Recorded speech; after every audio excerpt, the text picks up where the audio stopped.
तुला माझ्याशी न बोलण्याचा, माझ्याकडे तोंड फिरवण्याचा पूर्ण अधिकार आहे मंजिरी. पण काही हवंय का?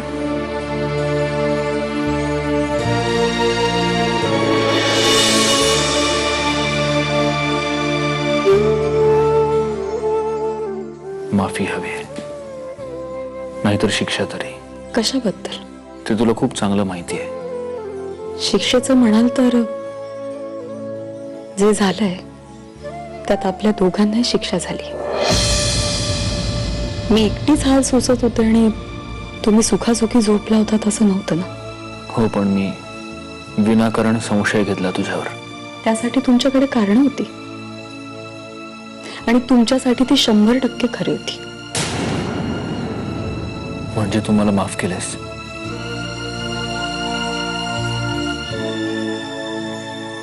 तुम्हाला माफ करणारे मी कोण आहे? आणि माफ करायचं म्हणजे काय करायचं? जे झालं त्याआधी आपल्यात जे काही व्यवहार चालले होते ते तसेच आत्ताही सुरळीत चाललेत की? पण आपलं नातं फक्त व्यवहारच आहे का? तुझ्या चेहऱ्यावरचं हसू निघून गेलंय, डोळे विझल्यासारखे झालेत. एखाद्या यंत्रासारखी तू तुझी सगळी कर्तव्य पार पाडतेस, पण तुझा जीव कशातच नाहीये. आणि हे असं असणं मी समजू शकतो. त्यासाठी तू देशील ती शिक्षा मी भोगायला तयार आहे. एकदा नाही, 100दा भोगायला तयार आहे.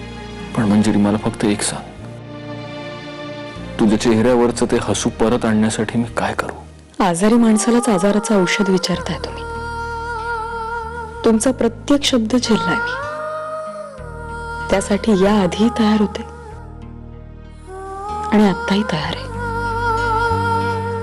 पण तुमच्या या प्रश्नाचं उत्तर नाहीये माझ्याकडे. आणि त्यासाठी तुम्हीच माफ करा मला.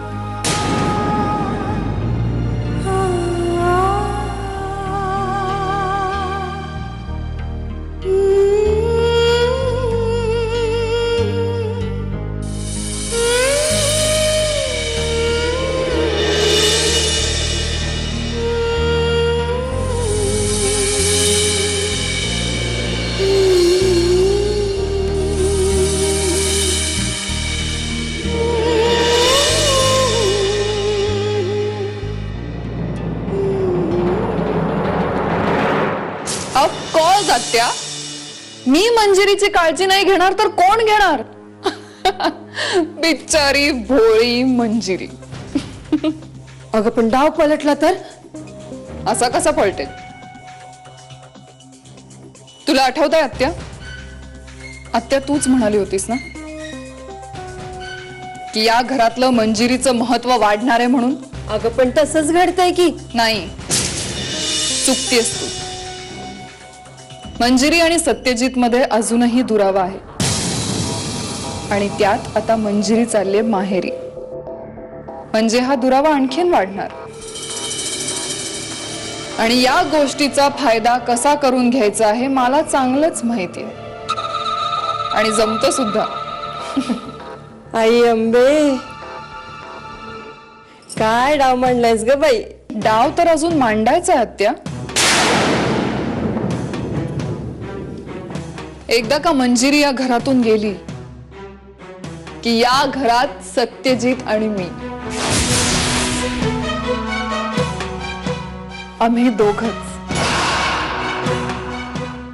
फक्त दोघं.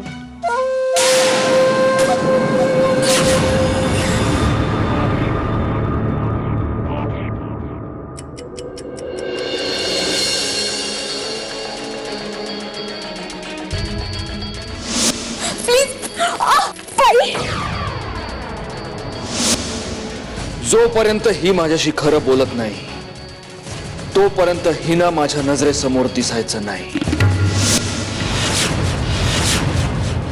आजपासून या मुलीला या घरात जागा. प्लीज प्लीज विश्वास ठेवा, मी खोटं नाही बोलले तुमच्याशी. मंजिरी,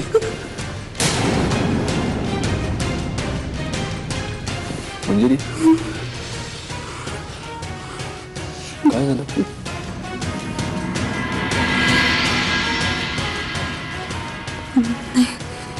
काही नाही.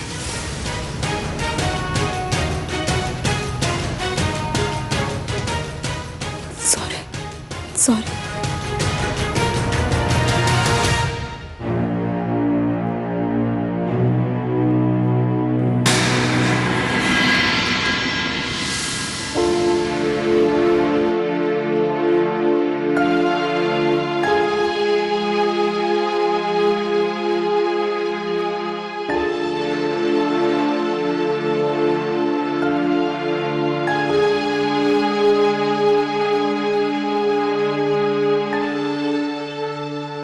तू खूप मोठी चूक करतोय सत्यजित. अरे जर साक्षी पुराव्यांवरती विश्वास ठेवून आयुष्यभर बायकोवर संशय घेत राहिलास तर तुझं आयुष्य म्हणजे हा कधीही न संपणारा खटला होऊन बसेल.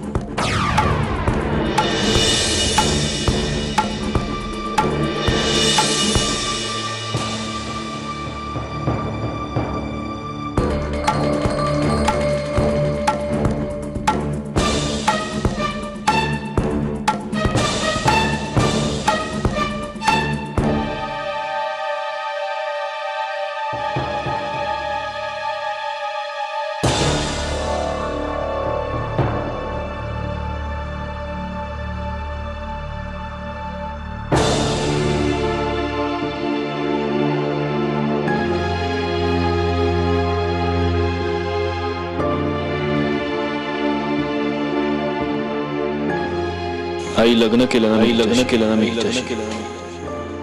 आणि ते लग्न करताना तिची रक्षा करण्याचं वचन दिलं देवा ब्राह्मणाच्या साक्षी. मग मी हिला कसं काय हो दिला.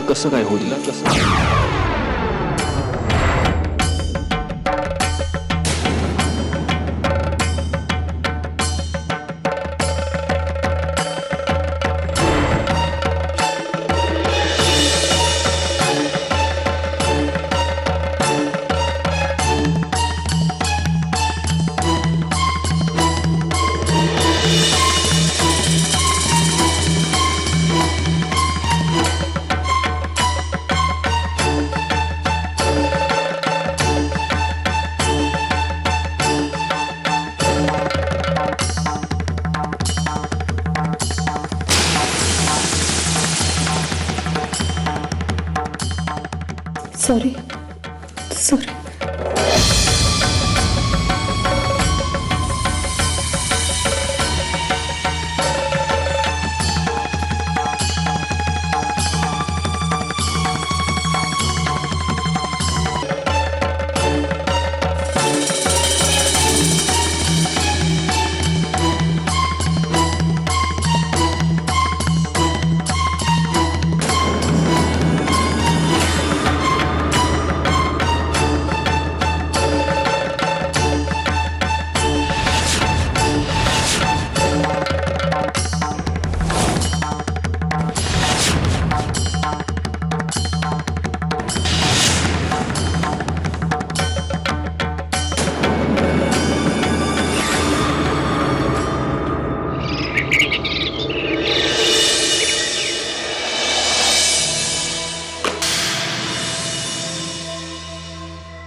संपवून टाकता आलं तर काय आहे? मी सुद्धा खूप विचार करून पाहिला आहे.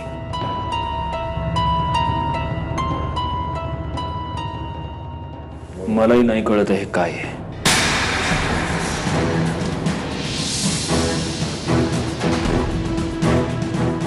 मला तर भीती वाटायला लागली आहे सगळ्याचीच.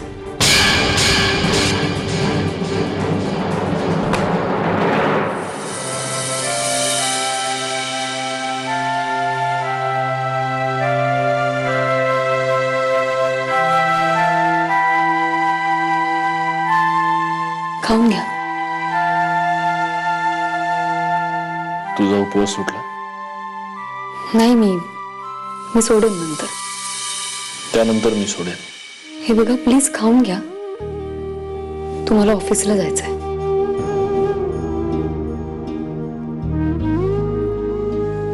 तूही माझ्या बरोबर उपवास सोडायचास.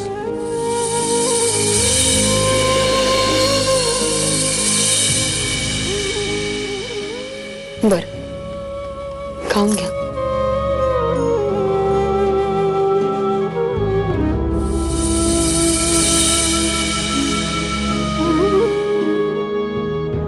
काय झालं? आपल्यात उपवास कसा सोडतात माहित नाही.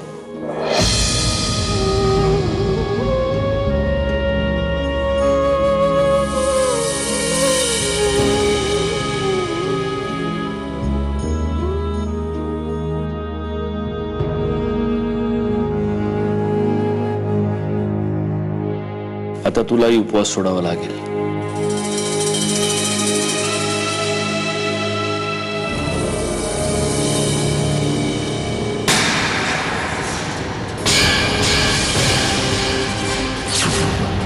सुटलाय उपास माझा. तुम्ही खाऊन घ्या, मी पाणी आणते तुमच्यासाठी.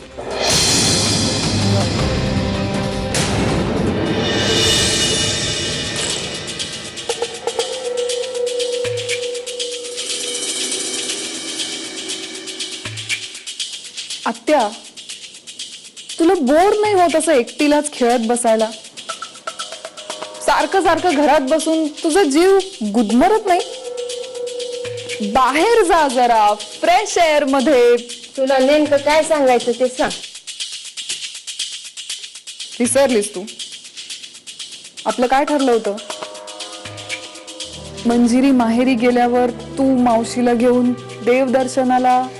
ते वय हा, त्याची काय काळजी करायलीस तू? ते समजा बघते मी. गुड.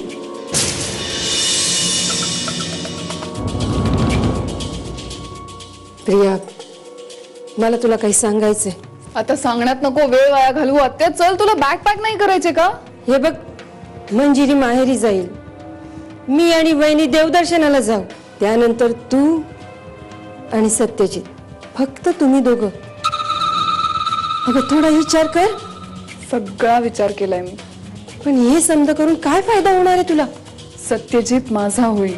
फक्त एका रात्री पुरता. आत्या, तुला काय वाटतं? सत्यजित तुला त्याच्या बायकोच्या जागेवर बसवेल असं वाटतं होय तुला? होळी आहेस तू. नाही.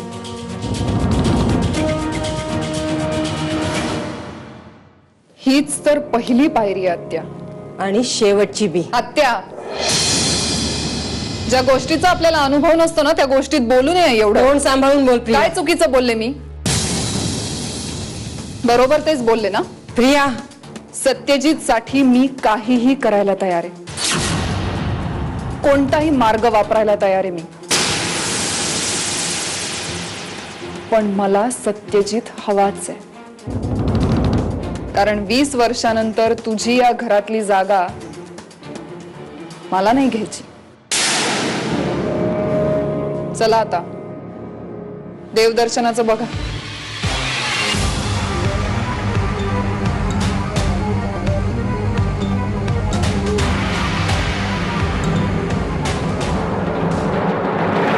उद्या सकाळी जाऊन सोडून ये तिला. किती दिवस राहणार मंजिरी तिथे? तिच्या जखमा भरेपर्यंत.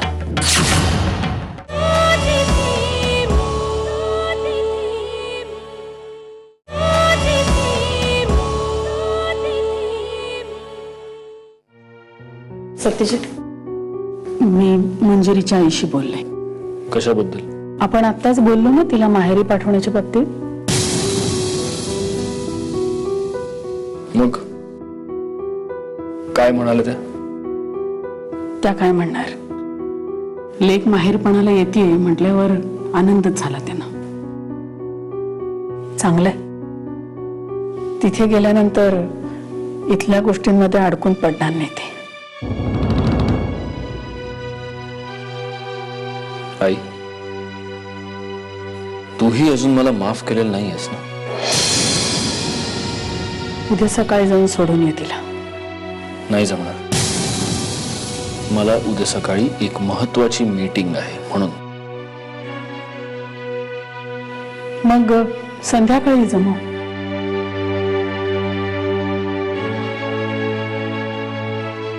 फार उशीर करून चालणार नाही. किती दिवस राहणार मंजिरी तिथे? तिच्या जखमा भरेपर्यंत.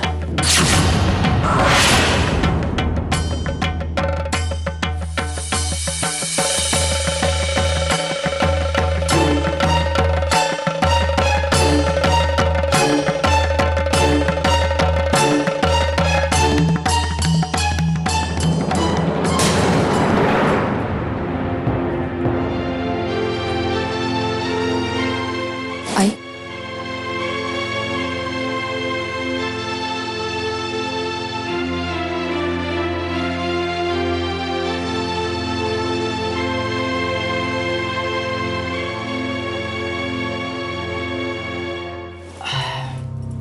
बस.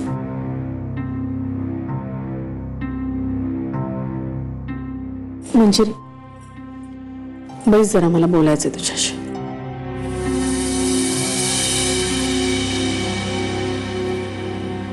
मी सत्यजितशी बोलली. तो उद्या संध्याकाळी तुला पुण्याला नेऊन सोडणार आहे. पुण्याला? पुण्याला कशासाठी? कशाला म्हणजे? तुझ्या माहेरी. तुला जायची इच्छा होती ना? तुझ्या घरी सुद्धा सगळ्यांना बरं वाटेल तुला बघ.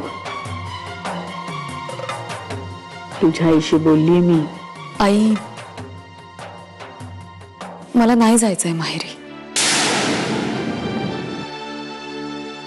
मंजिरी, हो म्हणजे मी बरी आहे इथे. मी सांगतेय म्हणून जा. लग्नानंतर तुझं मनासारखं माहेर पण झालेलं नाहीये, मला माहितीये. आई, मला नाही जायचंय. आता तुलाही माझ्या शब्दाची किंमत राहिलेली नाहीये का मंजिरी? नाही, तसं नाही. म्हणजे नाही ना? मग आता या विषयावर मला चर्चा नकोय.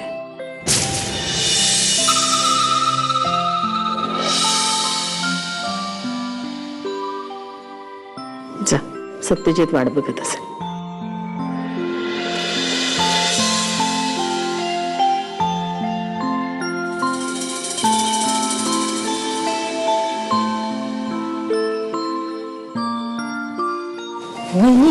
वंच, आता हेही संकट टळेल.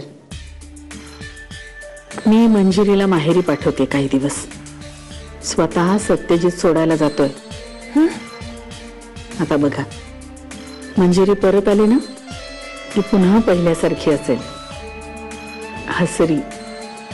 चला, आई अंबाबाईच पावली म्हणायची. पण वहिनी, मला ना काही बरं वाटत असं झालंय बघ. राहून राहून एकच विचार डोक्यात येतो. काय तू? अगं, मी काय म्हणते, आपण दोघीच 2-4 दिवस जाऊन येऊया का तुळजापूरला? बघ ना, असं बी लग्न झाल्यानंतर सत्यजित गेलाच नाही तुळजापूरला. आता आई भवानी रुसली असेल नाही. आता आपणच जाऊया आणि तिच्या पायावर डोकं ठेवून तिची माफी मागूया. काय? हो, खरंय तुम्ही म्हणताय ते. आपण जाऊयाच. तुमच्या मनात आलंय ना, तसं मीही देवीला बोलले होते, मंजिरी शुद्धीवर येऊ दे, तुझ्या पायावर डोकं ठेवायला येईन म्हणून. होय ना? मग आता नक्कीच जाऊया. आई भवानी, येतो ग आम्ही.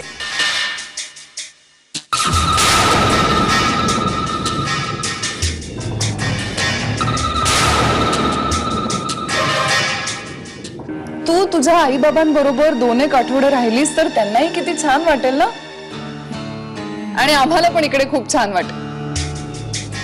म्हणजे